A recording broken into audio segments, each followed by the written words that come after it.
So it should be live in Cool. a couple of seconds here.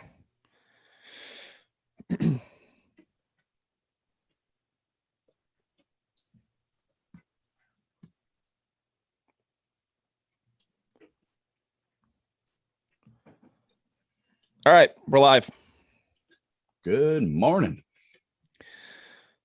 Ladies and gents, anyone who is going to be joining in here in a moment, we are live on YouTube for our pre-show roundtable. Basically, we're just going to hang out and talk for a little bit. Wake up, get your coffee. Get your popcorn, or if you're like me, if you're a fan of the drink, get your booze out. Never too early. It is 10 to 10 Central Standard Time. We are in the great state of Wisconsin. We are waiting on our special guest of the day, Ryan Horvat from 12:50 a.m. The Fan? It's the Fan, right? The Fan, yep. 12:50. The Fan, 12:50, yep. He will be joining us on today's show to discuss a slew of topics we have. We've got Jair Alexander as the league's best cornerback. Matt LaFleur's growing legacy in Green Bay, potential trade package ideas for Aaron Rodgers, and we'll give a post-free agency 3-round mock. And, of course, we'll be throwing in, our thoughts and ideas on other topics as well. So we got a great show coming at you. Brandon, how was your weekend? Pretty good. Didn't do a whole lot yesterday, which I guess is okay. Nothing wrong with having a lazy Saturday, that's for sure. Yeah, for sure. No, it's been pretty good.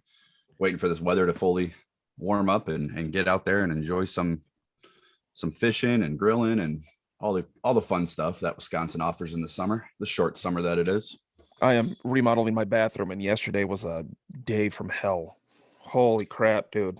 That sounds like fun. Well, they wired my bathroom really shitty. Whoever did the basement before I bought the house did not do a good job wiring the bathroom, so I had to remove some ceiling tiles. Found out that the gang box is behind the drywall, so I had to cut a hole in the ceiling of the drywall. So yeah, basically the light switch for the lights in my bathroom didn't work. When you flip the light switch on, they had a drawstring on them, so I had to rewire it to where the actual light switch would turn on the lights. It's so stupid. And you need those, you know that. Yeah. You might want some lights when you're trying to take a pee or a shower. Yeah, so that's funny. Good times. But I'll be selling my house in the next couple of months, so that's right. You're moving, right? Yeah, I'm moving out to north of Milwaukee, about 5-10 minutes north of Port Washington. Did you see Juan this weekend? I thought he said something about he was seeing you this weekend. We were gonna have a day yesterday, but it did not work out for me. Just had some issues arise, so we were gonna reschedule that for another time. Yeah, he was down in the Windy City yesterday. Felt bad for him. Yep. I'm glad he was able to at least reschedule a Saturday and enjoy himself on a Saturday. I'll definitely hang out with Juan again soon. Actually, next time we have something going on in Milwaukee, you should be a part of it. Of course. We'll have to all get out and have some alcoholic beverages and absolutely. Just sit and roast each other. Especially during baseball season. We got all three our own corners.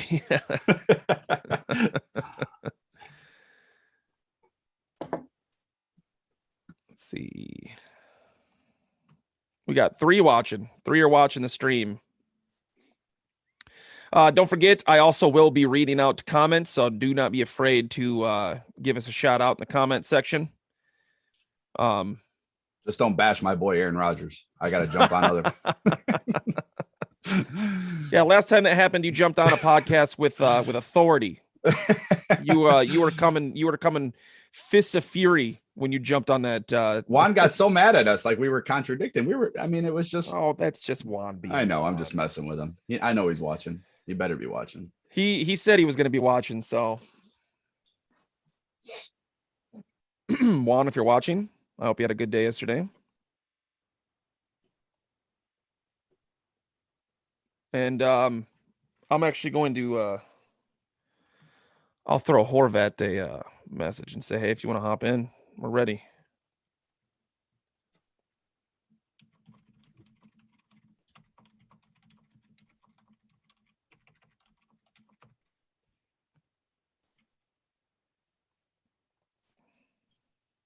I'm sure he's getting ready for another slate of college basketball.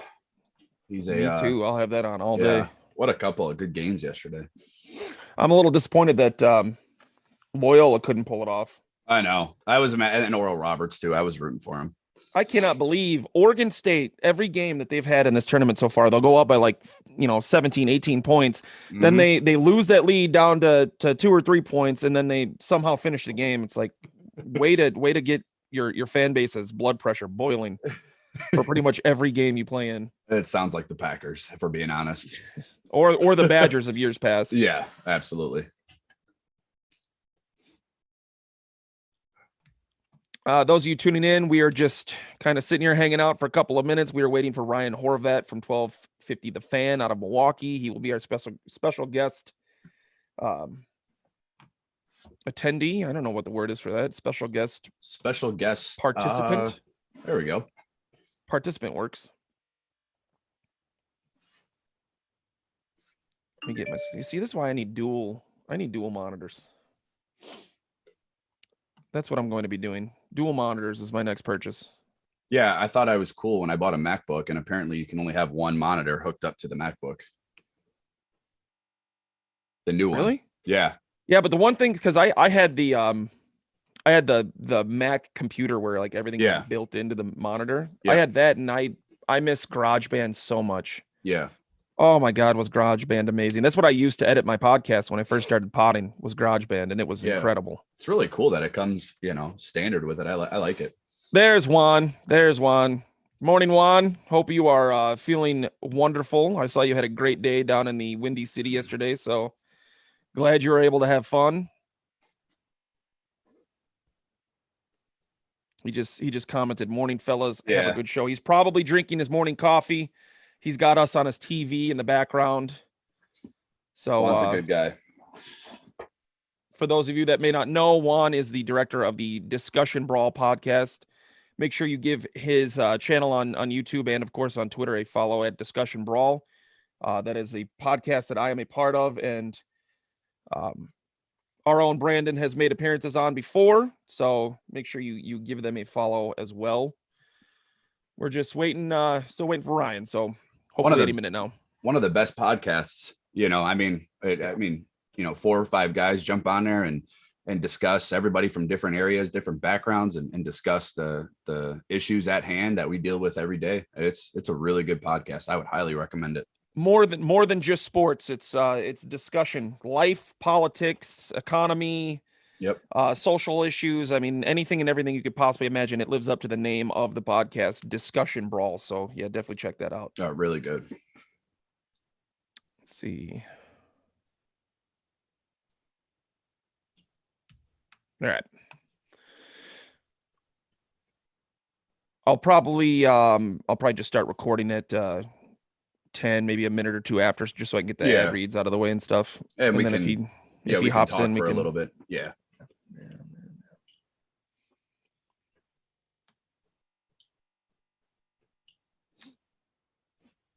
So yeah, opening day right around the corner. It's exciting. It's exciting for the fact that baseball means summer is right around the corner. It's probably not going to be very exciting for me this summer. I'm staring down the barrel of about 85 wins, probably. Packer fans, if you're watching, most of you are probably Brewer fans. Our good buddy here, Rhino, is a Cubs fan, for those that don't know. We will stay away from baseball talk this year. You know what's weird? I was born and raised in Rockford, Illinois. And oh, hold on a second. Before I continue, Noah. Of course, Noah pops into the live I was waiting. Aaron Rodgers doesn't deserve to shine Drew Brees cleats. Oh my God. He knows what he's doing. He knows. Shout out to Noah. I love you. He knows what he's doing. Noah, you're a crazy cat, bud. But I enjoy the back and forth. Back to what I was saying. I'll finish the story quick and then we can start recording. I'm from Rockford, Illinois originally, and it's about 15 minutes south of the Wisconsin border. There's a lot of Packer fans in Rockford. And what's super crazy about that is a solid 90% of them are Sox fans. So I was like, how the hell did that even happen? So random. Yeah. It's funny that Horvat's coming on too. He's from Joliet. So I don't know if that's close to Joliet's probably about an hour and Okay. 15, 20-ish minutes from Rockford. It's actually Joliet's south of the city, Okay. south of Chicago. Yeah, Oh, that's okay. where the big NHRA drag strip is Okay. Joliet. Yeah, that's where I did not know he was from Joliet. That's Yep. interesting. Yeah, all his family. I think most of his family's down there. I listen to him pretty much every day on the fan for the most part. If I'm, Aaron Rodgers doesn't deserve to shine Breeze cleats. he knows what he's doing. Oh, of course he does. He knows that ain't true. All 5'8" of Drew Brees. Interesting thing about Drew Brees too is nobody gives him the flack for only winning one Super Bowl the way that they do Aaron Rodgers. Oh, they're out to get Rodgers. That's why I'm so defensive of Aaron Rodgers, because sure. First off, Tom Brady ruined how we view quarterbacks. Yeah. I mean, he did. And hats off to him. I mean, he won his championships, and nobody will ever take that away. He's the most accomplished quarterback in the NFL. But as far as talent on the field, he's not even on the same stratosphere as Rodgers. I mean, he's just not. He really ruined arguing greatness in the NFL because one of the biggest pet peeves I have is when you argue championships in favor of a player. It's like, it's really the only sport you do that with where championships hold so much water. You know what I mean? I mean, you don't do that in baseball. You don't do that in hockey. You do that a little bit in basketball, but not nearly as much as you do in football. I mean, and the argument collapses on itself immediately. If we're gonna talk Super Bowl rings, then Trent Dilfer is better than Dan Marino by that logic. You know what I mean? Oh, if Dan Marino was playing in this NFL, hey, good morning, Ryan. All right, what's going on, bud? What is going on? I am so you would think, because I do this every day now, I jump on video, it would take me 2 seconds, but it took me 20 minutes just to log on to this conference call. I have no idea what's going on with my internet, but you're right on time though, brother. Yeah, you actually you made perfect timing, because we're live on YouTube. We just kind of did like a little 10-minute just kind of bullshit around, but I was literally getting ready to press the record button, so you made perfect timing. Well, thank God. I hate being late, and I appreciate you guys having me on. Sure. So I'm going to give me about 2 minutes. I'm going to hit record. I'm just going to do the intros, Perfect. and then we'll jump right onto it. Okay. Sweet. Sounds good, guys. Thanks for having me.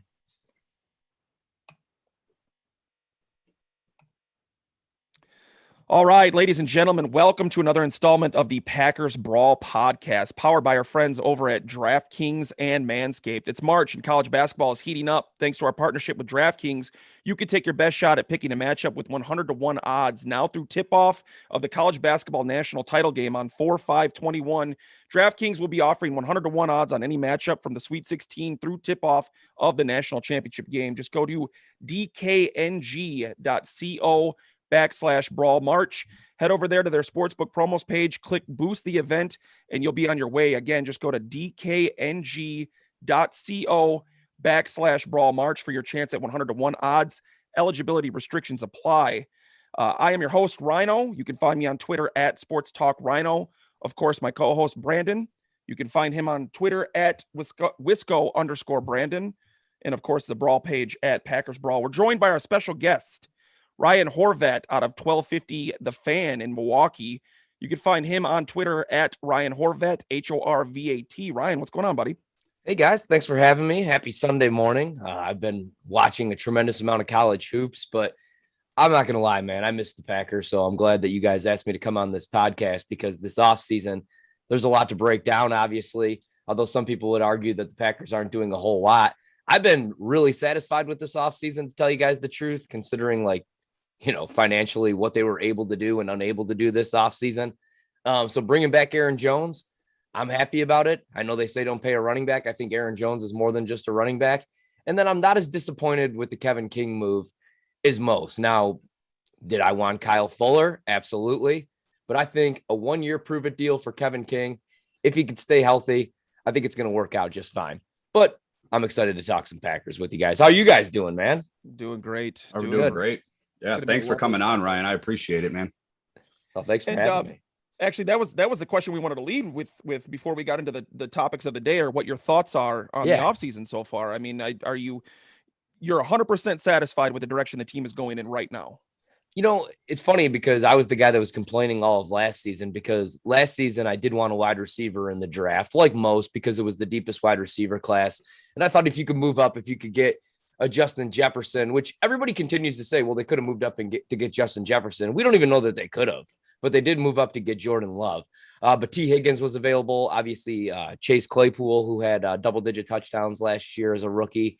There were guys there that I thought would have made the offense better, but and then the regular season happens. You play 16 games, and the Packers have the number one overall offense in the league. And you kind of understand why LaFleur likes the guys that he has at the receiver position, why you like Alan Lazard, who's, 6'4", 6'5", a bigger receiver. MVS, even though he's your burner, a bigger receiver, because the Packers, they're a running football team. Aaron Rodgers was the MVP of the league, but in LaFleur's offense, they're a running football team. And so the bigger, taller receivers, they're able to block outside linebackers, the defensive ends. So you understand why they like their guys. So, am I 100% satisfied? I probably would have preferred, like I said, a Kyle Fuller. It would have been nice if JJ Watt took a hometown discount to come to Green Bay and play for a year and try to win a Super Bowl. All those things didn't work out, and I kind of figured that they weren't going to work out. So I thought that there was a good chance that they were this offseason going to do absolutely nothing, just because financially they're in hell. They're in most teams around the league. The NFL's just the owners, the billionaire owners, they'll tell you that they don't have any money right now. But the truth is that this league's just not used to losing money, not bringing in any income like they did last year. So I thought there was no chance Aaron Jones was going to get paid to stay in Green Bay. I'm happy that he did. I know you say don't pay a running back, and I know that it hasn't always worked out with some teams, some organizations. You could bring up Todd Gurley, Ezekiel Elliott. He's still got a couple of years left on that deal, but he was kind of a bust last year, but that whole team was a bust last year. So I think that there's arguments for not paying a running back. But Aaron Jones, I think you go into next season with him and A.J. Dillon as your two backs, and I just think that that's the perfect combo because they do different things. A.J. Dillon is going to be the power back. Short yardage, goal line back. You need a yard, 3rd and 1. That's why, I wanted them to use him like that this season when he was finally healthy. I didn't quite understand why Aaron Jones was getting touches on the goal line anyway. And if you want to add years to Aaron Jones's career, because that's the thing, they say don't pay a running back, but Aaron Jones isn't Adrian Peterson where he's carrying the ball, 28, 30 times per game. There are times where we're like, where the hell's Aaron Jones? Oh, this is Jamal's series. Well, now it's going to be the same case, but with AJ, and that's going to add years because, he's not the biggest back. But I go back to 2 years ago, LaFleur's first year when Devontae was out, that game against Kansas City. Why I say Aaron Jones is more than just a running back, because in that game, he really becomes, your top wide receiver, and his hands have improved. His route running's improved. He's gotten a little bit better in pass protection, but you go back to that game, especially where they beat the Chiefs, and, Patrick Mahomes didn't play in that game, but he had 6 receptions, and the way that they used him, I think we're going to see more of that this year. So I was happy with the Aaron Jones signing. You have a weapon like that led the league in touchdowns 2 years ago. You don't just let him walk. And, it's disappointing because I am a big Jamal Williams fan. I'm going to miss Jamal. It really sucks that he's going to Detroit. And then on the defensive side of the ball, I know a lot of people wanted Preston Smith gone from what they saw last year. You wanted to free up the $8 million of cap space. I actually like what they've done with Preston. I like what they've done with Kevin King because, you see that $6 million and you're like, oh my God, they're bringing back Kevin King for $6 million. That's an exaggerated number right there. He's probably going to make $3-4 million, and then it's going to be all incentives. That's what I like about this Preston deal. Preston 2 years ago, we all loved the Smith brothers, man. Everybody liked Preston. Last year, I think he came into camp maybe a little bit out of shape, but also look at the way that they were using him. I don't want to see Preston Smith ever again, one-on-one in coverage with a tight end down the field. But I do like Preston Smith getting after the quarterback when he's healthy and when he's right. So if you tell him, hey, you want to make this amount of money, give us 11 sacks. You want this amount of money, give us 13. You want to get paid a full $2 million, give us 14 sacks. I think he's going to be highly motivated because I think what happened was, last year, with guys that came into camp and we said, oh, they're not in shape. How are most guys supposed to stay in shape? Because, guys aren't used to spending their offseason in a pandemic. Gyms were shut down. I'm sure the majority of guys were out of shape going into last year, and that's all 32 teams. Yeah, you know what I mean? Life sucked, man. Me and my wife, we went to the beach because I just wanted to get workouts and I was getting so damn out of shape and we were filling up bags of sand. I bought a Peloton because I gained 50 pounds. So imagine, obviously the facilities, everything was shut down. They were doing virtual meetings. Yeah. So, and also the year before, Preston made himself a lot of money. Yeah. And I mean, so I think he got really comfortable. So I'm fine with the defensive side of the ball. I think Rashawn Gary's only going to continue to get better. You know, I said this on our radio show on Friday. I wouldn't be shocked or angry if they did draft another pass rusher. I want to go DB in the first round because Kevin King isn't the long-term answer at corner. Jair obviously is. So you're going to have to draft another corner. But I just think in this league, I don't think you could have too many pass rushers. And I don't want people to freak out if they do draft like another defensive end. Now, I wouldn't want it to be a project, but you know, Rashawn Gary was so good the second half of the season when he finally got on the field last year, when Pettin finally put some trust in him, you know, with Preston, with Zadarius. You look at it, and Zadarius is double teamed on like 78% of his snaps. Same thing with Kenny Clark, you know, with Dean Lowry and Tyler Lancaster, and even the guys that I kind of do have some, like, you know, I like Kingsley Keke. I think he'll be a decent enough player, but he's not eating up any double teams. So if they do take another pass rusher, I really wouldn't hate it, because in today's NFL, you have to get after the quarterback. And, you know, as bad as Kevin King was at times, and as bad as the secondary for Green Bay's been in the past, what fixes the secondary better than a pass rush? If Tom Brady can't sit in the pocket at 55 years old, you know, for 15 seconds and pick you apart down the field, if you actually get some pressure on him, Kevin King doesn't look so bad. So I think that I'd be fine there. But yeah, this offseason, you know, that's kind of a long-winded answer, but I think going back and just thinking of it all, what they've done, I'm fine with it. I'm fine. You know, Kevin King 2 years ago, when healthy, led the team with 5 interceptions. You know, he was good enough. He was serviceable enough. You know, the Pro Football Focus numbers, the ratings are going to tell you that he's a mediocre corner, and he's never probably going to be an all-pro or a Pro Bowler. But, you know, I think he's serviceable enough. And I'm fine going into the into next season with this team the way it is. Now, obviously, they have to improve in the draft. I wouldn't mind signing a couple more guys if financially they're able to get it done. But I think they're going to be just fine, man. And I think Mercedes Lewis, you know, I saw some people ripping into that. That is huge. Oh, it's a great move. Yeah. That's a great move. Again, you are a running football team, man. He is a glorified tackle in this offense. Like, he's a tight end, but he's a blocking tight end. And he's huge for the locker room. You know, everybody loves him. Look what he did. Rob Tunyon, that awesome piece that he did right before the playoffs began, it got me all fired up, and I was like, damn it, we're going to win the Super Bowl. And then they lost in the NFC Championship. But like, even in that piece, you know, we talked about how important Mercedes has been in his career. And then look at, you got guys like Sternberger, who we wanted to work out for him, but maybe he's just missing. Like, I think that Big Dog's going to be huge for guys like that in the locker room. And you know, Rodgers loves them. And Rodgers loves them. And this stuff's important. Like, this is the stuff that we get on Twitter and we argue with people, but we're not in that locker room, you know, and that's why I wanted Jamal back. Jamal also very important in that locker room. I think that they're going to miss him, but you know, if you had to pick between Aaron Jones and Jamal Williams, you made the right selection. Definitely. Well, one of the intangibles with free agent guys or guys that have been on your team that might be up for a contract is that veteran leadership. I mean, that's something that you can't measure. That's something that you really can't, you know, say, hey, this guy means this much to the team. You can't really put a dollar figure on that. So that's why the Mercedes Lewis re-signing was so valuable.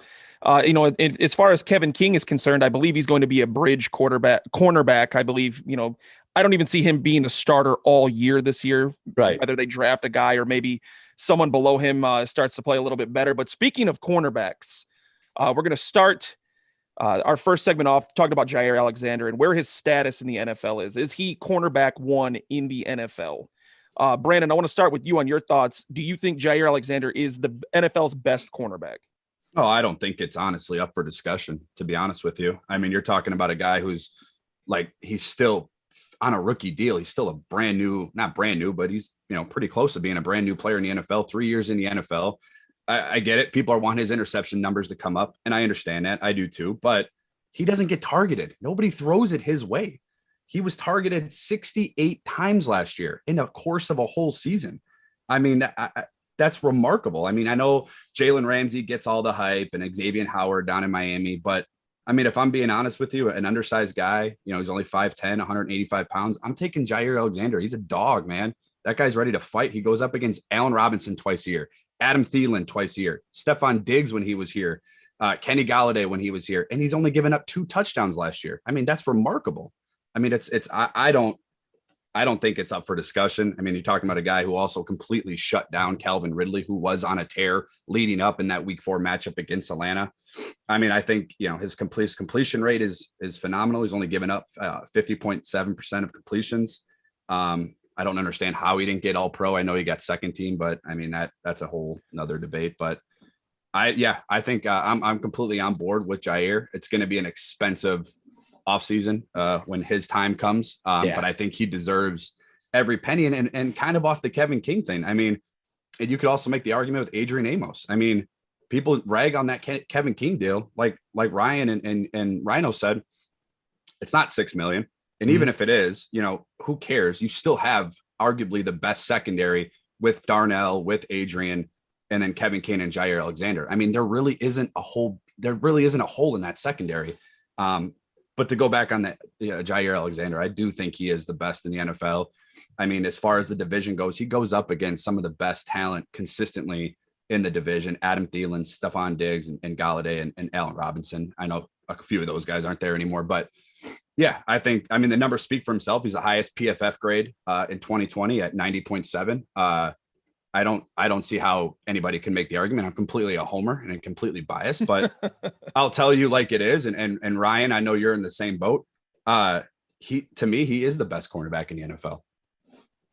Yeah. What do you got, bud? Yeah, no, I mean, I completely agree. And it's crazy because like going into last season, going into the 2020 season, when Pro Football Focus did their top 20 rankings for top DBs going into last year, I bookmarked it and I still have it saved on my phone because they had Jair, and I love Pro Football Focus. Like we have the guys on all the time, but they had him rated 17th.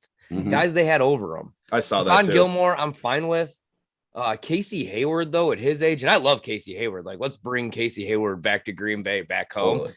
I'm completely on board with that. But at his age, man, over Jair is ridiculous.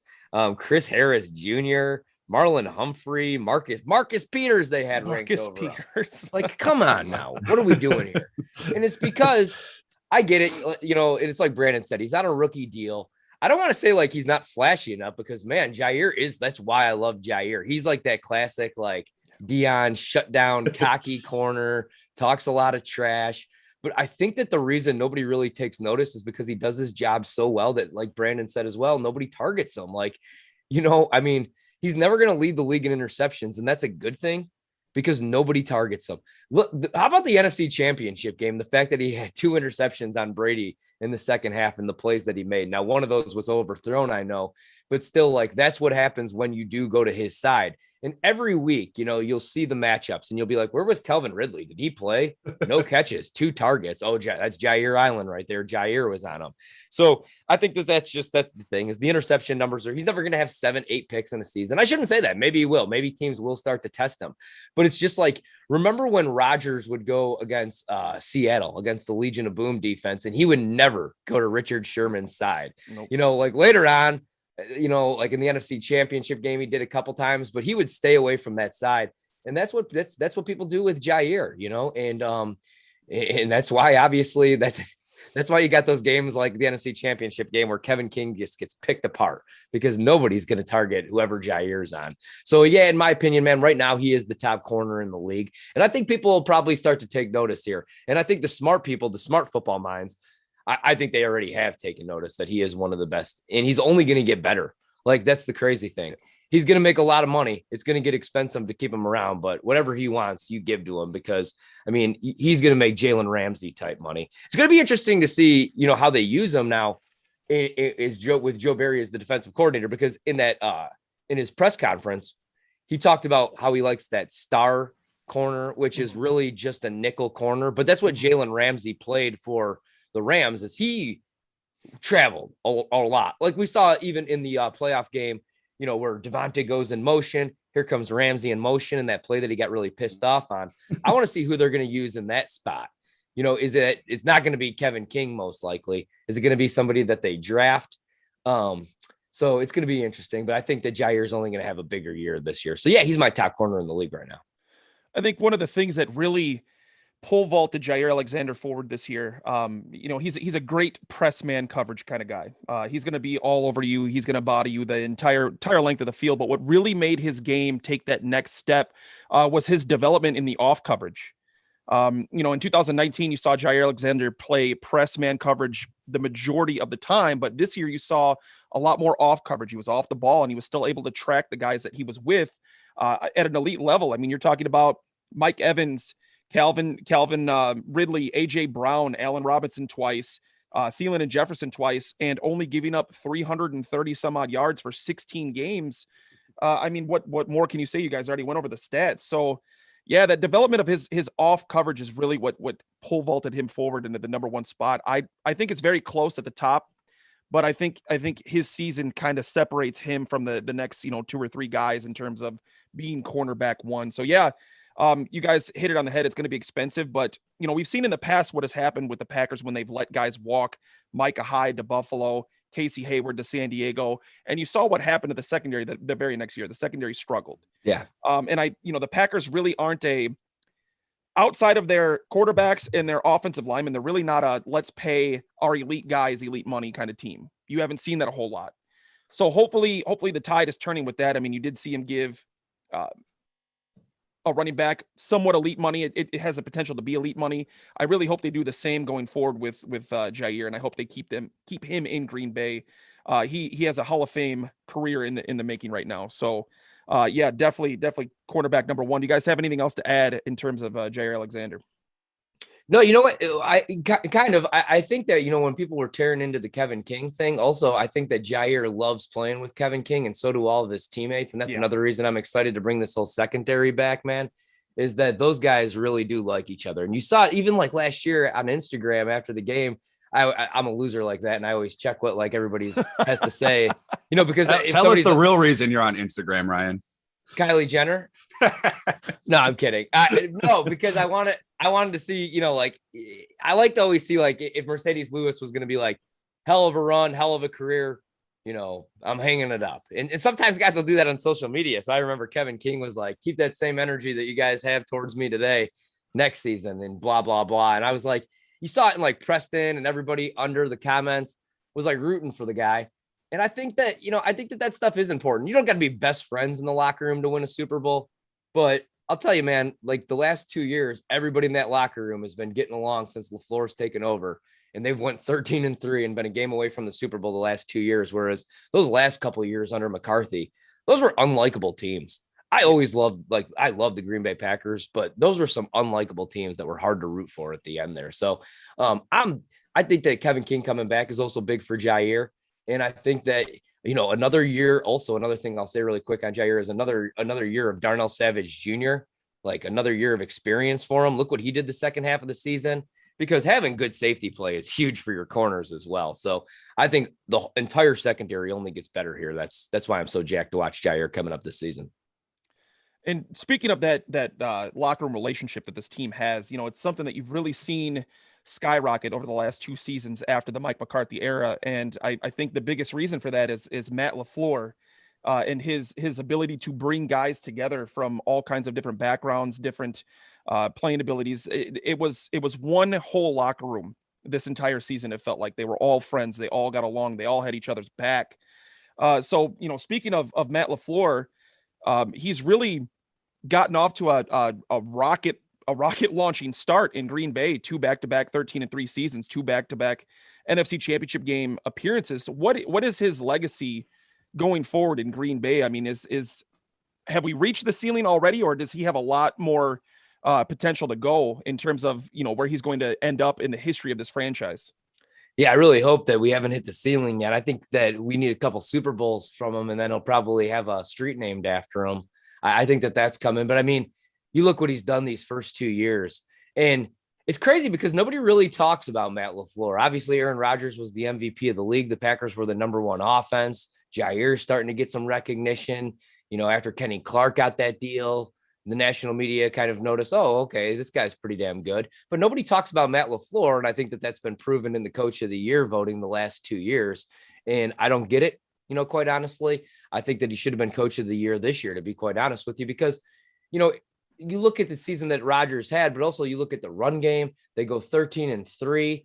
And if he wasn't going to win it this season, then why didn't he win it last year? Because if you're going to make the case, if you're going to say, well, LaFleur, yeah, he's a first-year head coach. He goes 13-3, but he inherited a Hall of Fame quarterback. Well, the argument on Rodgers 2 years ago, why they drafted Jordan Love, the Packers, was that he wasn't playing at the level of a Hall of Fame quarterback. So how was LaFleur not rewarded for that? It was a 13-3 season, despite Aaron Rodgers not quite being Aaron Rodgers. It was because He brought in a run game. I mean, McCarthy never wanted to use Aaron Jones. He never used him. I'll always go back to that overtime win against Tampa Bay, the year that Rodgers was. That was the year before McCarthy was fired. Yep. And Aaron Jones doesn't get in touch the entire game until overtime. And then they finally one carry and he takes it to the end zone and they win the game. And it was like, where the hell has this been? LaFleur not only uses Aaron Jones, but turns him into, I mean, he led the league in touchdowns that year. So I just don't think that he gets the proper recognition. But I mean, he's great. And like you said, what I like about him is he takes all these guys with different backgrounds and he turns them into like a complete team, like gets guys to rally around each other. It may sound cliche, it may sound corny, but I've never heard anybody with anything bad to say about Matt LaFleur, except for me when he decided to kick the field goal rather than send Rodgers back out there. But that was on Rodgers for going to Devontae 3 straight times. And the math made sense, but I didn't love the decision. So I think that the ceiling, I think he's obviously like the problem for LaFleur going 13-3 these first 2 years is now the standard has been set very high. Yes. But isn't the standard always set very high in Green Bay regardless? Anyway, like don't you have to make the postseason every year? What's going to be interesting to see, can he get a Super Bowl with Rodgers? That's going to be huge for his legacy before Rodgers either retires or leaves Green Bay. And then what does he do with Jordan Love? Like where does he go? Where do the Packers go from there? Like, are they a playoff team? Does he have a couple stinkers where they go 6-10? That's where we find out, I think, a lot about Matt LaFleur is what happens when Rodgers is gone, life after Rodgers. So obviously a great start, but I think I really want that Super Bowl for him. And I want it for Aaron before he leaves. Yeah, that transition from Aaron Rodgers to whoever it is that's going to be the next quarterback will be very interesting. Brandon, what are your thoughts on Matt LaFleur's growing legacy in Green Bay? Well, I remember 2 years ago when the news broke and it said Matt LaFleur to become the 15th head coach in Packers history. And I sat back and I said, who? I think we were all, thank God we were wrong. We were all on that Adam Gase train. And probably a couple others, but I remember sitting there thinking like, who is this guy? So I did a little research. I'm like, okay, he's coming from the Shanahan McVay tree and maybe there's something there. And to be quite honest with you, he has shocked me very much. I did not expect the relationship between him and Rodgers to be as fluid and it seems to be as genuine as it is. And it's been great. I mean, you look at Rodgers' stats just from the 2 years under LaFleur. Year one, I mean, he had 26 touchdowns and 4 interceptions. It's okay. It's not, I mean, it's for most quarterbacks, it's a decent year. Year two, he literally doubles his touchdowns at 48. And then obviously won the MVP. I mean, whatever LaFleur is doing, like Ryan said, he does not get the credit. 28-7 overall record. I mean, I get it. People will be like, oh, he's got Rodgers. He's good. Right. Well, I mean, you still got it. There's still a game plan. I mean, you got the number one offense, but like kind of Ryan alluded to it earlier, last year they had the 7th best rushing game. I mean, that's behind teams like Tennessee and that, that are running the ball consistently with their Derrick Henrys. And so, I mean, I think during a pandemic, when people were doing Zoom meetings to offensive game plans to have the best offense in the NFL. And I was with Ryan and I know Bart, he'll be on our show in a couple of weeks. I was with both of them with wanting to draft a receiver. I think most of us were, but he knows his offensive scheme, it fits who he has. He knows what he has in Devontae. He knows Devontae is going to get double covered. He knows what he can do with MVS and he plays to each one of their strengths. I mean, he knows what he's doing. I mean, I read a great article last night. I was doing a little bit of research and I found it really interesting. So it was on packersnews.com, I believe. Aaron Rodgers was quoted. He said it was the game, the night of the game. Like they were getting ready. The Rams scored a field goal. It was like 16-10. And there was 29 seconds left in the game. And Rodgers went to him on the sideline and kind of figure out what they were going to do. And Matt LaFleur, Aaron Rodgers was surprised when he heard it come out of LaFleur's mouth, but LaFleur basically said, I watched all their 2-minute film from the season prior. He goes, I know what their tendencies are. And Rodgers looked at him and said, are you effing kidding me? Like he's so prepared. And it seems like there's never a step where he doesn't take. Like he's always ahead of the game. I mean, he studied the Rams 2-minute offense to know that if they were in that situation, which they were, 29 seconds left, and they went 62 yards to get a field goal. I mean, you can't underestimate, what his capabilities are. I think that he's completely overlooked. And I think a lot of it is because of who he coaches. But you can make the argument, like Ryan said, I mean, 2 years ago, they were people in Green Bay, people in the Green Bay beat, absolutely in the national media were ready to get Rodgers out of Green Bay. Right. And LaFleur did something, whether it's, his scheme or what he did in that locker room. Obviously he has a great locker room chemistry. He did something with Rodgers. He did something with that offensive scheme. I mean, guys are having career years. I mean, you're not talking just about MVPs. I'm talking Aaron Jones, Devontae Adams, 18 touchdowns last year. He missed 4 games. I mean, and he's consistently double covered. So, I mean, the scheme is working. I'm completely surprised by it. I know the ceiling is going to be extremely high. Anything below 13-3 in an NFC championship game might be underwhelming, but I think that Green Bay's got the right guy. He's 40 years old. I mean, I think that he's going to be here for the long haul, even well after Aaron Rodgers. I mean, I can't imagine them taking a step back this year. I know the schedule gets, obviously it's a little early, but might be a little bit more challenging this year. But I think he's the right guy. Guys play for him. They love him. And you can tell it on the sideline. You can tell it when a guy makes a play and they come running off the field and the first person you see is Matt LaFleur giving him a chest bump, or you hear, they're mic'd up before a game, Matt LaFleur telling Aaron Rodgers, I want 6 touchdowns. You know what I mean? Like, guys like playing for him. I think McCarthy was getting stale. Obviously all the articles that were out there and we had Tyler Dunn on last week kind of alluded to a little bit of McCarthy and Rodgers. And I think it's been good for Rodgers. He wanted a coach that could push and challenge him. And I think that's what it does. I mean, I think for Rodgers, it's, everybody knows how smart he is. Everybody knows, his IQ on the football field. And I think LaFleur is pretty much even keel with him. And I think that's the perfect relationship for the all-time greatest quarterback in the NFL history. Biggest thing I've seen from Matt LaFleur from year 1 to year 2 is, he's kind of gone against the grain for what old school coaches do. They're all about practice. They're all about repetition. They're all about being on the field, doing the right thing. But Matt LaFleur has really been a classroom guy. He's been a film guy. He wants you to be prepared. He wants you to study. I mean, there's been a couple times during the week where instead of having a practice on Wednesday, he does just a walkthrough. Yep. And then he wants guys in the classroom. And I think it's that mental preparation that you've really seen take the step from year 1 to year 2 for his offense. I mean, year 1 in 2019, they were 18th in yards per game, 17th in passing, 15th in rushing. You jump forward to year 2 in 2020, and they're 5th in yards per game. They're first in points per game. They're top 10 in both passing and rushing, which is really unheard of for a lot of teams. I mean, a lot of times when you have elite offenses, you're, first in passing, and then you might be 12th or 13th in rushing, or vice versa. So his versatility with his offense, he's efficient, but very unpredictable. Mm-hmm. And I think that's the difference between him and McCarthy in terms of play calling is you have no idea what LaFleur is going to do on the field.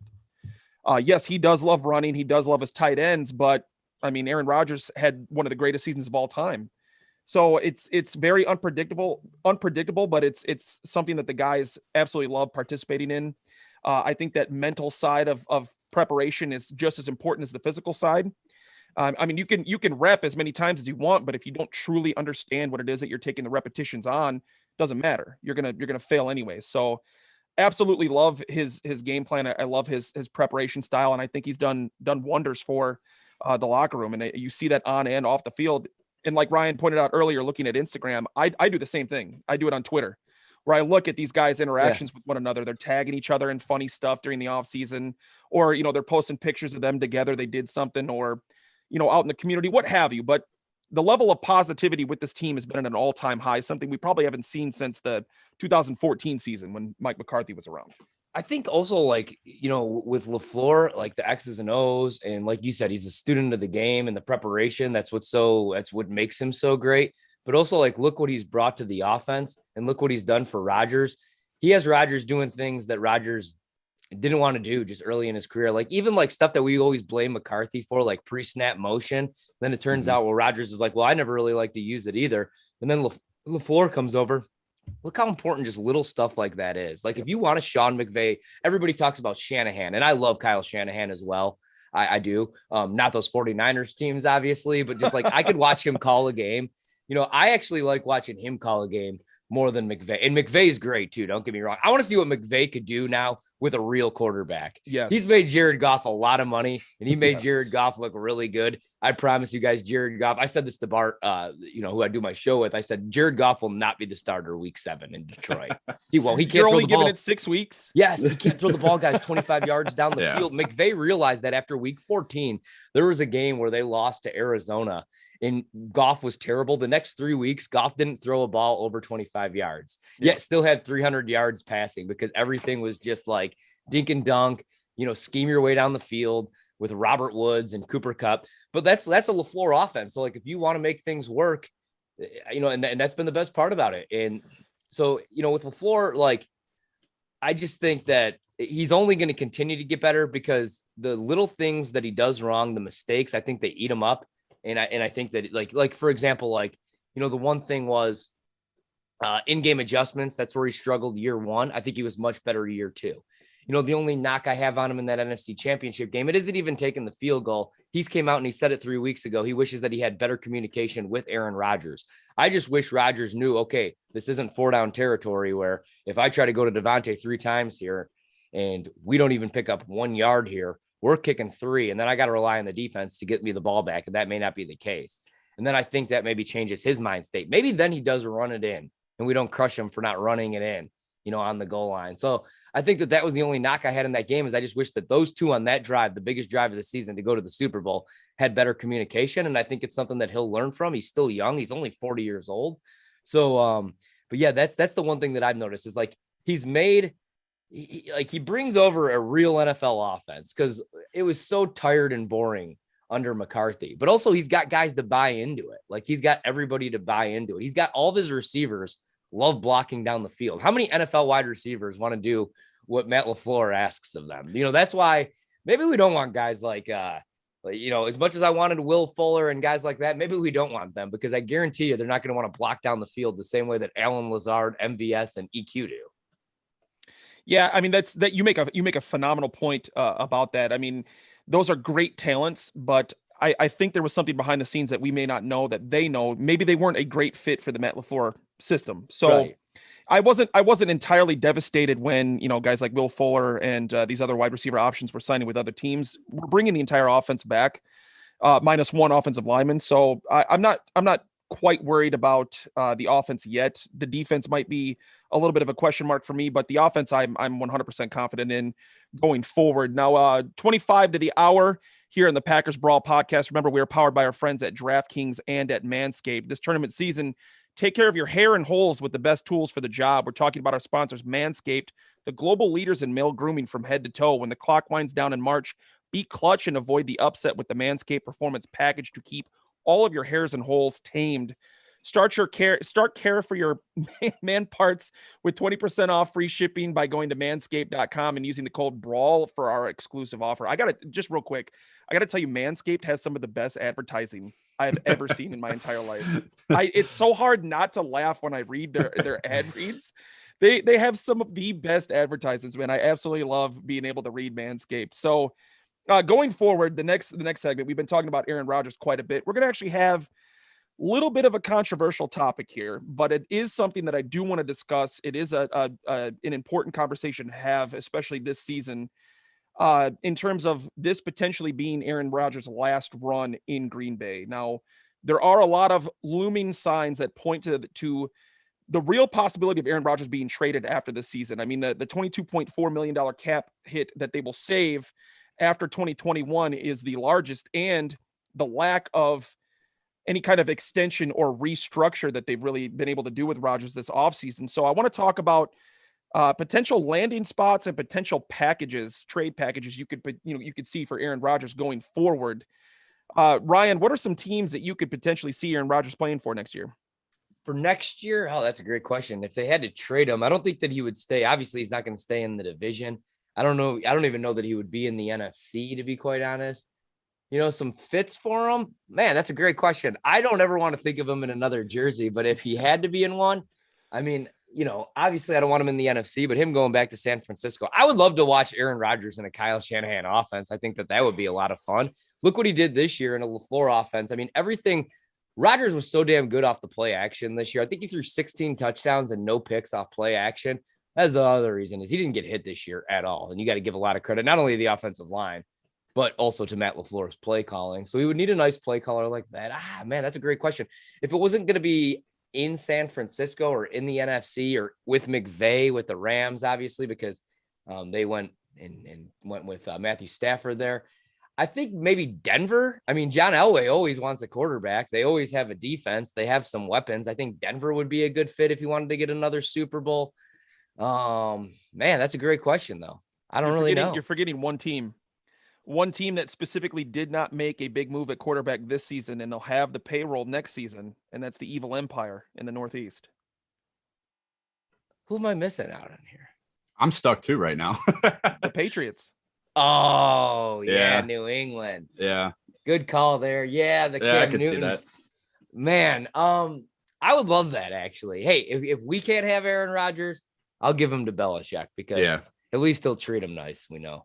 And I would love to see if Rodgers could see. I want to see Rodgers win another Super Bowl. I want it to be here in Green Bay, but if he does go elsewhere and plays in a championship game, whether it's the NFC Championship, AFC Championship game, I want to see like what he could do on another team. Because if he gets it done, then is he going to still have that knock? Because a lot of people call him a choke artist or that he can't win the big game. He can't win these NFC Championship games. Is that on him, or is it on the fact that the defense gives up 30 plus points in all these NFC Championship games? So, or is it on, bad play calling, bad coaching like we've seen, or taking your foot off the gas like Mike McCarthy did against Seattle in the NFC Championship game in 2016? So I would like to see is this all on Rodgers, or, if you give him a different roster and a different play caller, can he get it done? Yeah, New England would be nice. New England, Denver, if he had to go elsewhere. I think San Francisco's kind of out of the running now. Yeah, because of the trade they made. Yeah. I mean, that was the best part. I mean, the Packers were the biggest winners just because now there's no shot Aaron Rodgers ends up in San Francisco. Yeah. They want a quarterback, but them making that deal shows that they're going to be out on him. Also, like, what if Rodgers puts together another MVP season, but they lose in the NFC Championship again? Do they move on? Is it like Super Bowl or bust? Or is it just if he has a year like he did 2 years ago? This franchise is no stranger to moving on from quarterbacks having phenomenal years and going to the NFC Championship game. I mean, you remember in 2007, Brett Favre had the best season he had in over a decade with the Packers, and they should have beat the Giants in the NFC Championship game, and the Packers had no issue moving on from him the very next season. Right, yeah. And I mean, like with Favre, it was like, he would do the fake retire where I don't know if I'm going to be back. There was that aspect, yeah. I don't know. and then he would be like, well, they don't want me anymore. And it's like, well, no, you just said you weren't coming back and they drafted Aaron Rodgers. So now it's time to move on.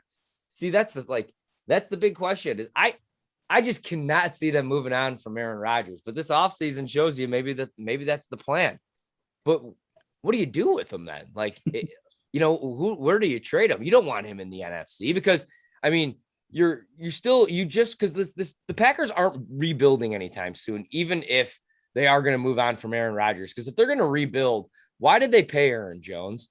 Why did they make David Bakhtiari the highest paid tackle in all of football? Why did they give Kenny Clark that money? I get that you can't just carry that money around, but like you think that what they did for Rodgers, they set him up for success is what they did. Because when they did finally ship Brett to New York for when he went to the Jets, Rodgers was set up because the Packers were like you said, they were in the NFC Championship game, which nobody really did expect that year, but that was one of my favorite seasons ever. Mm-hmm. But they had the young talent, like they were drafting talent. They had the talent on the defensive side of the ball, but Rodgers had a bunch of weapons right away. Mm-hmm. Right away when he took over as the starter. He had Greg Jennings. You didn't really know what you had in Jordy Nelson at the time, but you had Jermichael Finley, and then you still had Donald Driver was there, and you had all these weapons. And you had guys on the defensive side of the ball. You had a decent enough offensive line. So it's not like they just said, okay, time to rebuild. Brett's gone. Time to, go 3-13, stock up on draft picks and see what Rodgers has. That's why I feel like, when they do make the transition to Jordan Love, they're going to want Jordan Love to take over a success, like a team that's built to win. They don't want him taking over the New York Jets the Not roster like the that Colts they had. with Carson Wentz. They had a complete team, and all they needed was Carson Wentz. Yeah, or even like what the Colts did when they moved on from Peyton Manning and drafted Andrew Luck. It was like, okay, we don't think that Peyton Manning's going to be able to play at an elite level anymore. I mean, he was leaving the country to get his neck looked at.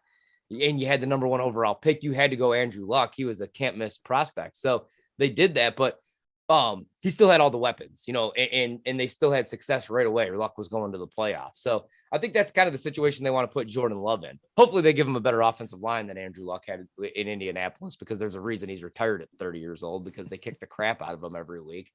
And so that's what's going to be interesting to see. Like, what is Green Bay going to want in return if they do say goodbye to Aaron Rodgers? A bunch of draft picks? That's a great question. I can't see him doing it. I'm going to go into this season treating it like it's the last dance, like, the Bulls' last run, that documentary that we all watch. And I'm just going to hope for the best. I'm going to hope that it's not, but I do feel like this may be like the final run with this team altogether. We know that. I mean, you bring back Kevin King on a 1-year deal, and, a lot of guys are going to be free agents next year, and you're going to have a lot of decisions to make. Like, you're going to have a decision to make. What are you going to do with Devontae's contract? When are you going to work on that extension? Exactly. What are you going to pay Jair? So I don't know what they could do with Rodgers, but I was really hoping maybe they'd redo that deal and they'd commit to him and say, because they kind of did that. LaFleur said Rodgers isn't going anywhere. And then Brian Gutekunst in the end of the season press conference said, hey, we're not idiots. Aaron's not going anywhere. He's our quarterback. But like, are they idiots? Because we don't, as fans, and Aaron, and everybody in that locker room, they want a longer commitment, man. Like, do you think David Bakhtiari wants to head into this season thinking, man, is the guy that just won the MVP, is he here next year? Or Aaron Jones or Devontae? No, like, these guys want to win Super Bowls. And I'm like, there's no beef with Jordan Love, but Jordan Love takes over year 1. You're most likely not winning a Super Bowl. Who's ever taken a team over in their first year as a starter, won a Super Bowl? Roethlisberger got pretty damn close. They lost, I believe, in the AFC Championship game that year. And then they came back and won it the next year in Jerome Bettis' last year. But I'm trying to think of a guy, his first year, takes over a team and finds success right away. Tom Brady. Tom Brady. Good call. Tom Brady. But he took over because of an injury. He didn't take over because he was the next guy in line. Yeah, because Drew Bledsoe went down. Yeah. Dallas had a really good rookie year with Dak and Zeke. They got beat by the Packers in the postseason, obviously. What year did Russell Wilson take Seattle to this and win the Super Bowl? Was that his second year or his third year? His third year. Okay. Yeah, but they had success right away. But still, I mean, even if Jordan Love takes over a good team, I don't think you're Super Bowl contenders. Right now with Aaron Rodgers, you are for the next 3 years. So I think it would just be craziness. Even if you could get the best package ever, man, like picks on like somebody's picks for the next 10 years. No, I'd rather have the shot to win a Super Bowl in the next 3 with Rodgers. And that's what I was going to ask you, Brandon. If, and this is all speculation. Obviously, none of us 3 really want to see this happen or even expect to see this happen. But Brandon, in your mind, what kind of compensation package do you see if they do decide to move on from Aaron Rodgers this next offseason? Well, I think that's a question that I don't know if we or anybody has the answer to, because we've seen what Chicago was offering for Russell Wilson. Now, again, I'm a homer. I don't think Russell Wilson is on Aaron Rodgers' status. Like, I don't think he's close. And they turned down, 3 first-round picks, a third-round pick, Akeem Hicks, and Kyle Fuller, and they turned it down. That's a haul, man. That's a lot. So I don't know what the compensation package would be. I mean, I really don't know. I don't know if you can even put a package together enough to get Aaron Rodgers out of Green Bay. I think that the way that the offseason's kind of gone, it kind of feels, and I alluded to this last week with Tyler Dunn, it just kind of, it has a feel of, this is one last shot. Let's just go for it. You're bringing back 21 out of 22 starters. Yeah. It has a feel of, let's run it back. And if we can't win a Super Bowl, then we're not going to win another one with Rodgers, and we're going to cut ties. He's got a $39 million cap hit next year.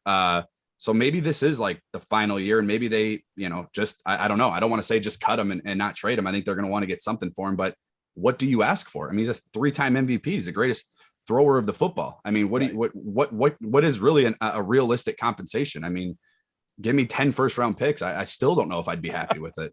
I mean, to be honest with you, I don't know. And I'm like, again, I don't love anybody, as far as football goes, more than Aaron Rodgers, and you can even throw Aaron Rodgers in probably the top three, who I love overall.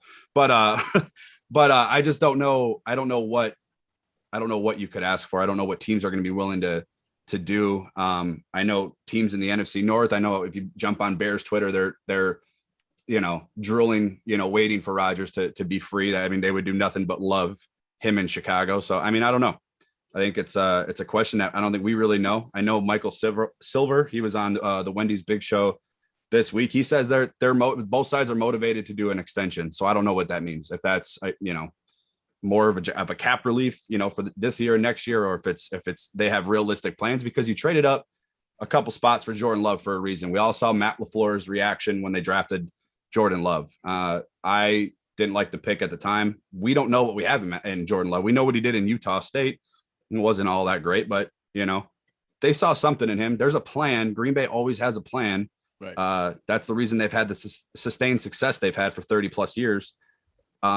I don't like the thought of a trade package. I know when Rhino brought this topic up to me, I wasn't he was very apprehensive of this subject. Yeah, I was like, oh, okay. I mean, I love Aaron Rodgers. I love what he brings to this team and the resurgence he's had in the LaFleur offense. But as far as package, it's a really good question, because it's just when Seattle, when the rumors were going on with Russell Wilson and they were offering, you would have figured Chicago was going to give you anything that they could. I mean, they're desperate, and they're a quarterback away from being a contender. And when the reports came out on the Dan Patrick Show, 3 first-round picks, Akeem Hicks, arguably one of the best defensive tackles in football, arguably one of the best corners in football, and Kyle Fuller, a 3rd-round pick, and they said no. I mean, okay, then what could you offer for Aaron Rodgers? Because I don't think it's comparable. Yeah, and if I'm Seattle, man, I'm saying no too. It's so hard to find a franchise quarterback, and especially one like Russ Wilson, like Aaron Rodgers, where like those dudes have been the ultimate deodorant for their teams. Now, Rodgers is in a good situation right now under LaFleur and under Gutekunst. Russell Wilson is in a crappy situation like Rodgers has been really the last decade, really the last 5 years, especially under McCarthy, where it's like, he's expected to carry the team. Like if you take Russell Wilson out of Seattle, they're a 3-win football team. The play calling has been crap. Pete Carroll loves running the football on 1st and 2nd down, but he does this weird thing where he doesn't want to run the football with Chris Carson, who should have 1,200, 1,300 yards. He tries to use other running backs, and it doesn't make a whole lot of sense. And so I think the play calling's been bad. They were unable to pay anybody on the defensive side of the ball. Like when they lost all those guys, Earl Thomas, and, they were able to keep Bobby Wagner, but Richard Sherman's obviously gone, and Cam Chancellor. Once you start losing the Legion of Boom, all those guys, you're not able to pay them. Like, that's what happens when you have to pay a quarterback. So it's kind of on Russ. But then you become the ultimate deodorant, where you cover up the stink that is a bad football team. You take them to 11, 12-win seasons. And then when you don't win the Super Bowl, or when, things aren't going great, all the blame falls on the quarterback. But a couple guys that you really can't put any blame on are Aaron Rodgers, Russell Wilson. Like, who else, though, like, has carried bad football teams? And the Packers, not right now, but Aaron Rodgers took some bad Packers teams to 10-win seasons, 11-win seasons. I mean, the play calling under McCarthy wasn't great, and the defense was terrible. I think Brett Favre did a lot of the same thing under the Sherman era, where, there were teams that had no business winning 12 games, and then there they were 12-4, in the second round of the playoffs. So I think Brett Favre did a lot of the same, but, I would like to think, and obviously this is just speculation, but I would like to think the position the Packers are sitting in right now, they're sitting there thinking, okay, we had back-to-back seasons of Aaron Rodgers not being mediocre in the sense of he was actually mediocre, but being mediocre in the sense of what he normally was doing for this franchise. 2018, 2019 were mediocre years for Aaron Rodgers, for his style of production. So they went into the 2020 draft like, all right, let's get Jordan Love just in case Rodgers continues down this path. And I think after the MVP season Rodgers had in 2020, they're like, okay, let's hold pat a little bit on an extension. Let's see what he does in 2021, because that's going to be our make or break year. If Aaron Rodgers goes back to his 2018, 2019 years after 2021, then we'll trade him. If he has another MVP-like season where he's at a top 3 elite level of play, then I think they're willing to let go of the Jordan Love first-round pick and move on and extend Rodgers. I think in their eyes, it's not enough to give him an extension after one season. Yeah. No, So they're probably playing it safe. They probably got the safety on Yeah. the extension pistol, and they're just waiting to see if he can replicate another elite year in 2021. And I feel like what Rodgers is saying is, screw you guys. I'm the MVP of the league. I want a commitment, especially for everything that I've given you the last decade. So I see that's what, and that's a great point, man, because Ryan, like, that's what I said is like Brian Gutekunst. I get what he's doing because I would be doing the same thing, man, is he wants to win now, but he also wants to set himself up for success in the future. Exactly. Like he's not going all in, like, because it's different. Like Tampa Bay, the Buccaneers can go all in right now and throw all this money into these next 2 seasons because, okay, they had a nice little run with my guy Mike Allstott, Warwick Dunn, Brad Johnson, Warren Sapp. But how long ago was that? They've been irrelevant since. They get stuck because their fan base. How many Tampa Bay Buccaneer fans do you guys know? I can't think of one off the top of my head. Two of my best friends live in Tampa, so that's the only two. That's the only two that I know. After this year, you'll see a lot more walking around, though. That's how it usually goes. When I'm on vacation, if I'm in Florida, if I'm at Disney with my family, or I'm in Las Vegas, all I see Packers hats, Packers jerseys. New York has Packers bars, Packers fans everywhere. Yep. It's a very demanding fan base, man. Like where if we throw all of our money in to go all in and go 6-10 and it doesn't work out and it's a disaster and we set ourselves up for 10 years of crap, then the fan base will go nuts. If Tampa Bay does that, who cares? You know, like they've got the lightning to fall back on. Right. Like, exactly. Like, who cares? Like, so it's a different situation. But I get what Gutekunst is doing because he's like, okay, Rodgers, you played at an MVP level. Do it again next year. And then maybe we'll talk about, hey, you want to play until you're 40, 42. We'll talk about that. Do it again. Win us a Super Bowl. He's also like, hey, Rodgers, he had a couple rough years up, you know, like you said, to his standards. Regular quarterback, those are good numbers.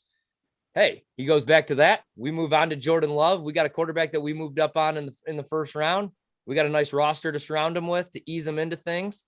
So I feel like he's trying to play both sides of it, have his cake and eat it too, which I don't blame him, man. That's him being a good general manager. But like the other thing that I always say is Aaron Rodgers is my last favorite player all time. I'll always root for the Packers. I love Aaron Jones. I love these guys, but I was still young enough when he got drafted that like I was total fanboy.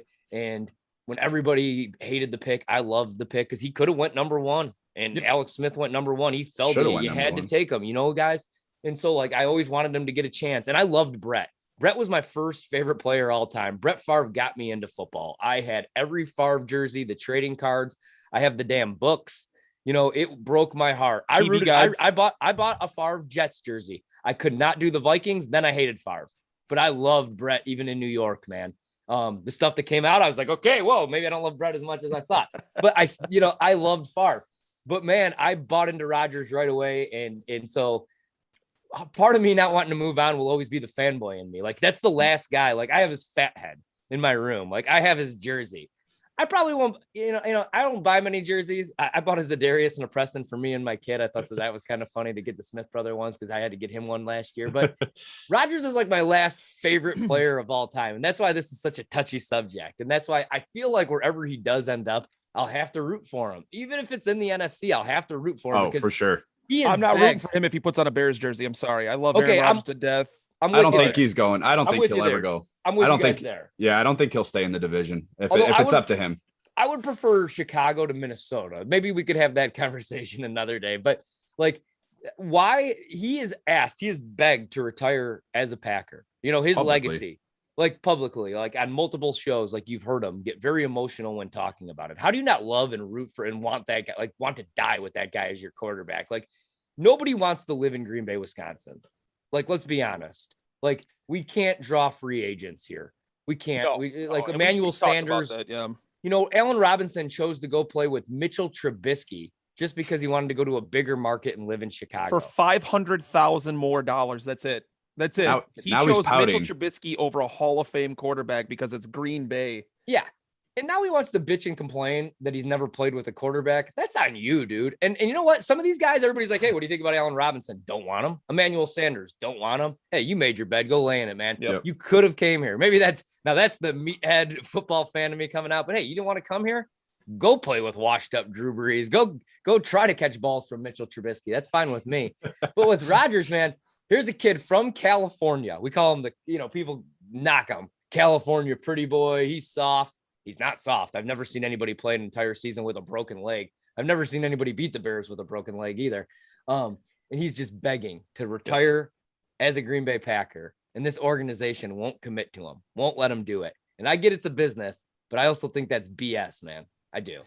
And one thing about that very quickly before we move on to our last segment is with all of the times he has publicly said, I want to finish my career in Green Bay. I want to retire a Packer. If for some reason they move on from him and he goes to another team, he will have one of the greatest games you have ever seen in your entire life when he goes back to play the Packers the first time. Oh, yeah. Oh, God. I mean, I'm talking about 6 touchdowns, 450 yards. I mean, he will light the Packers up just because. So, yeah, I mean, you said it right. This is a touchy subject, and it's not one that I would like to think is going to happen, but it is one that should happen just for conversation's sake. Now, our last segment, we're running a little short on time, but we can have the segment. Let's do a quick 3-round mock for the upcoming draft. We did a mock about 3 weeks ago. Now that free agency has come and gone, we'll do a post free agency mock. I would like to think that right now, the biggest need going into the draft is going to be interior defensive linemen. We need to get Kenny Clark help. We've got a couple guys that are leaving that we need to replace. I don't, after all the money that we just spent on Kenny Clark, I would like to get somebody in there that could take some of the reps away from him to keep him healthy, keep him in his prime going into the later weeks of January into the playoffs. My first round pick that I see the Packers taking right now, Christian Barmore out of Alabama, the interior defensive lineman.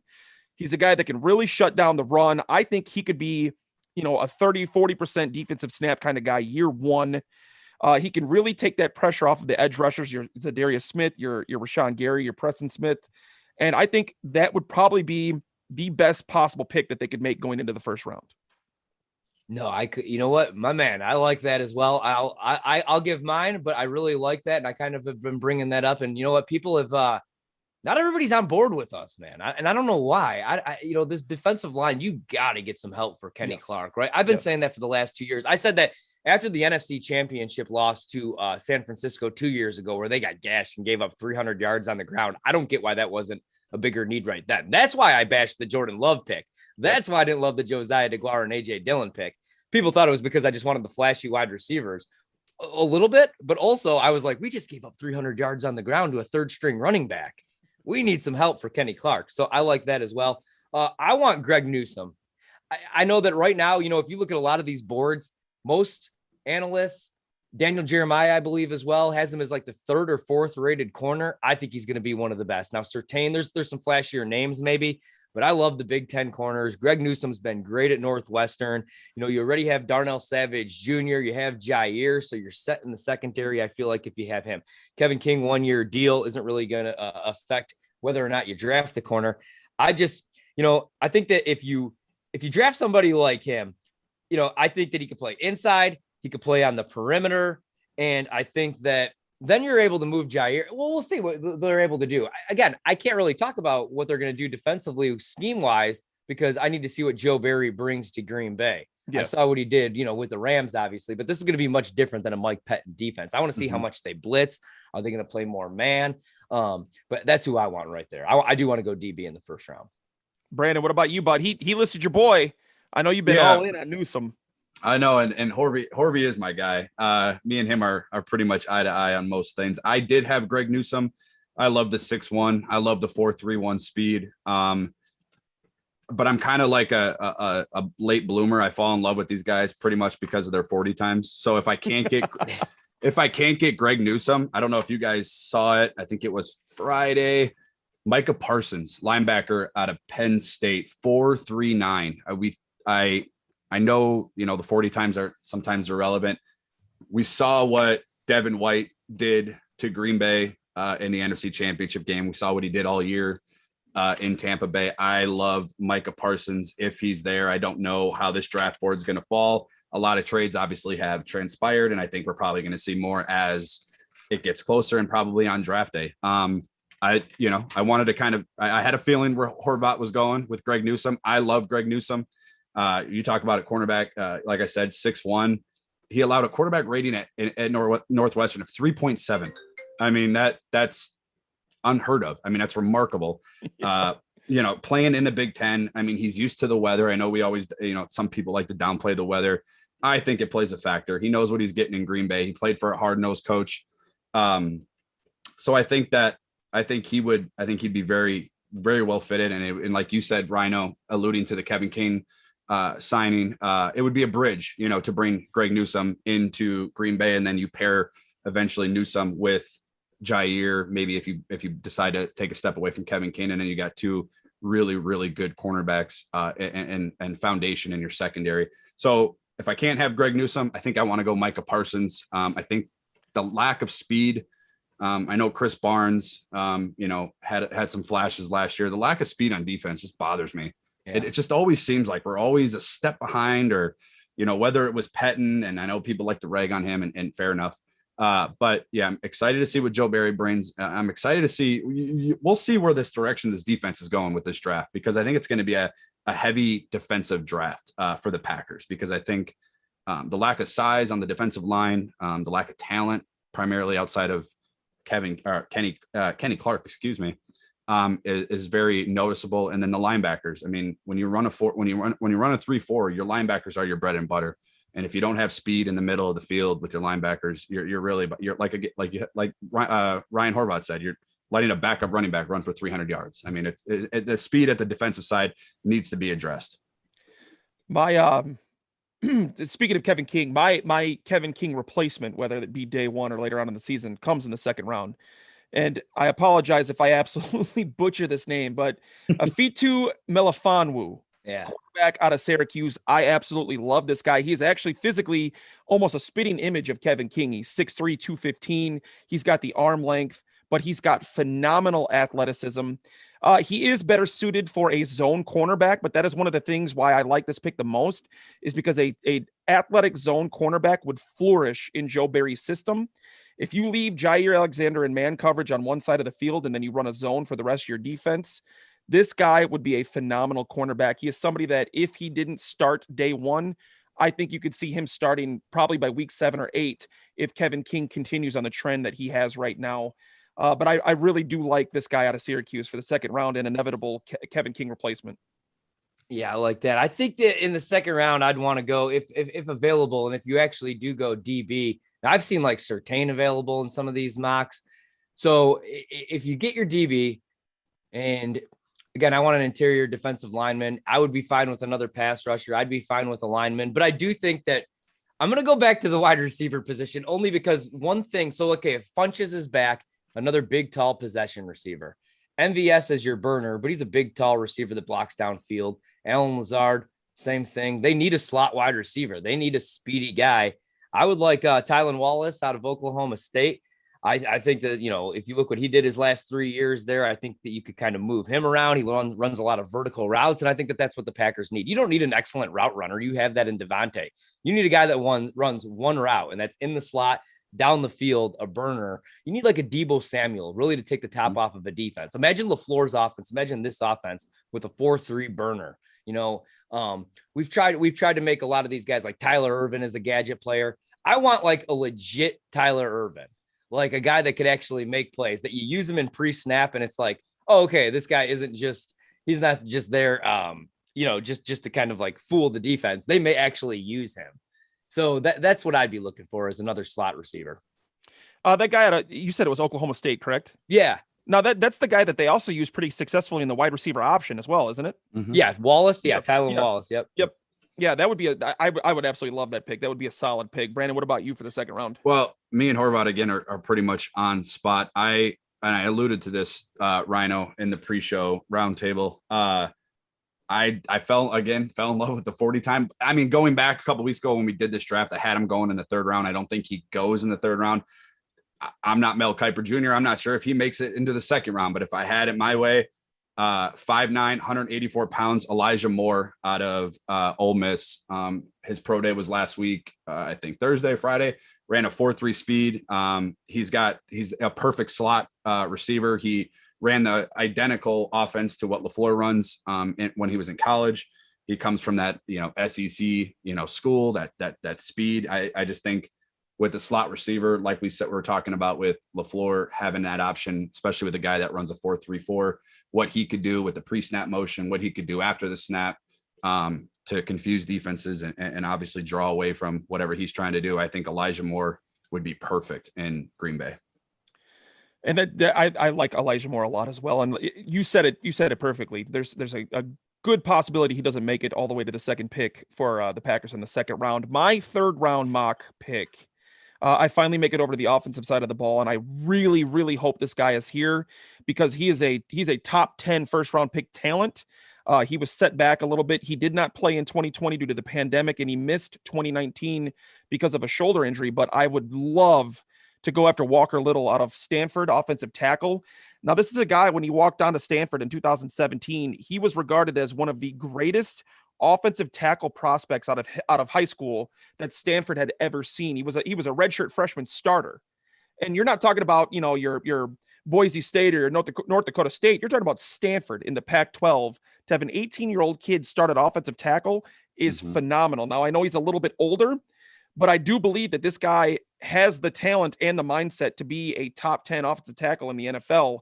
Getting him in the third round, a guy that's was widely regarded as somebody that would be a top 10 pick when it came time to be drafted, that would be a hell of a steal. So I like him in the third round for the Packers. Horvat, what do you got, bud?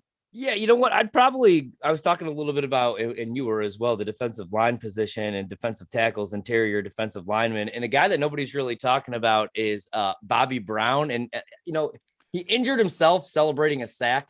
That's usually the kind of guy that I don't want on my team. If you get injured celebrating, that's probably one of the more embarrassing things. And was that the guy that he got hurt on the way down from like stomping, wasn't it? Yes. Yeah. But you know what? Ben Fennell actually was doing some film work on him and posted some stuff. And again, he had huge expectations going into the 2020 season, and PFF was all over him. I think they gave him like 82.3 overall grade as a sophomore in 2019. But, his production really wasn't what they expected this season. But again, this was a weird college football year with COVID, with the pandemic, with wondering every week, are we even going to have games? But still, this guy's 6'4", 325 pounds. He's got long arms. And he could two gap like just as good as anybody else in this class. So if he falls to you in the third round or anybody like that, that's what I'm looking for. I want somebody with size, 6'4", 350. They don't have to be out there. They don't have to be out there for all four downs.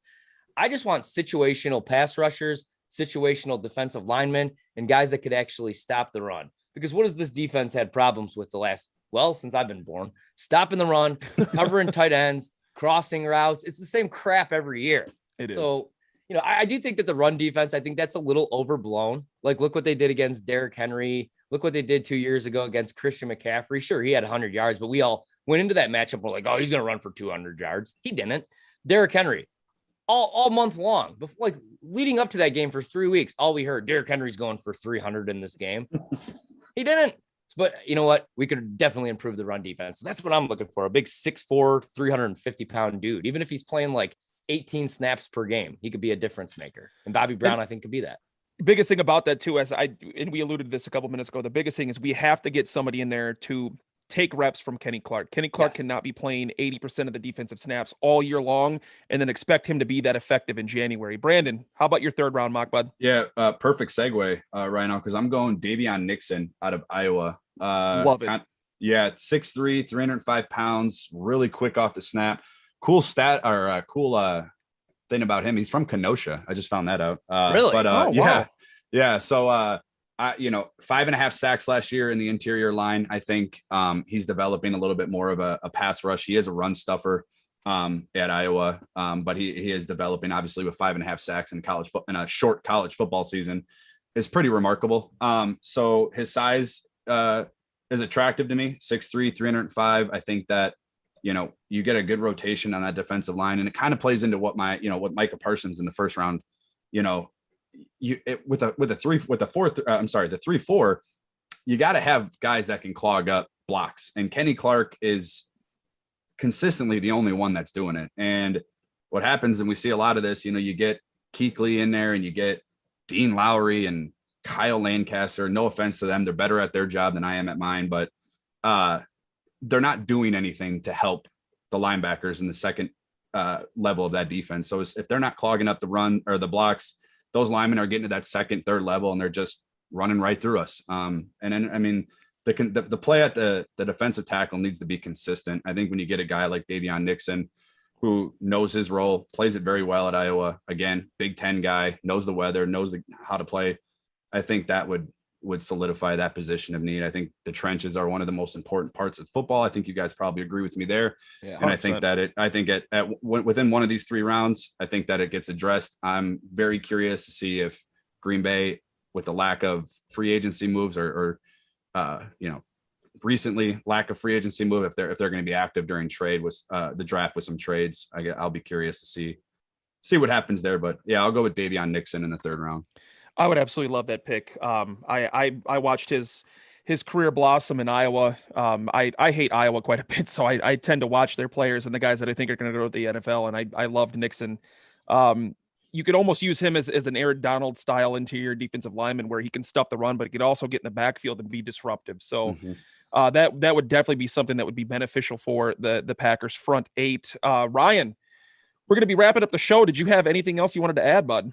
No, thanks for having me, guys. I could do this for like 4 hours. I know, I could like too. I said, but I love college basketball, but man, I really, really miss football.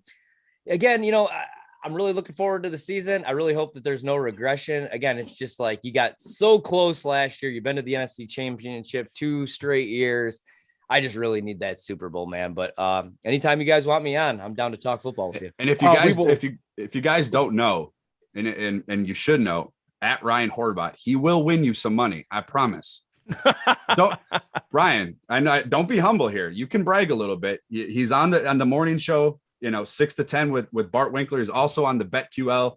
You find it at the radio.com app. I promise you, this man will win you some money. I guarantee it. I went to Vegas. I hope so. I hope. Yeah, sure. We can all take the under in the Michigan game today, and we could take Creighton plus 13.5, and hopefully we'll all make some money today. All right, guys. Once again, this is the Packers Brawl, powered by our friends over at Manscaped and at DraftKings.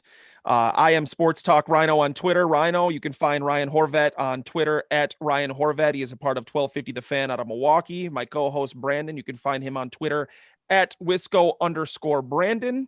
And that's going to wrap it up for this Sunday show, guys. Thank you very much for tuning in. Go Pack, go. Yes, sir. Go Pack. Ryan, dude. We're live on YouTube for just a couple more minutes, but thank you so much for joining us. Greatly appreciated. We would love to have you on again. Maybe something post-draft, first week or 2 in May. Yeah, let's do it. We can discuss all the draft picks that the Packers had. Awesome. Thanks, guys. Appreciate you having me on. Have a good Sunday, guys. You're the man, Ryan. Are you on 6 to 10 tomorrow, or are you doing happy hour tomorrow? Happy hour, 7 to 8. Okay. Working from home. Yeah.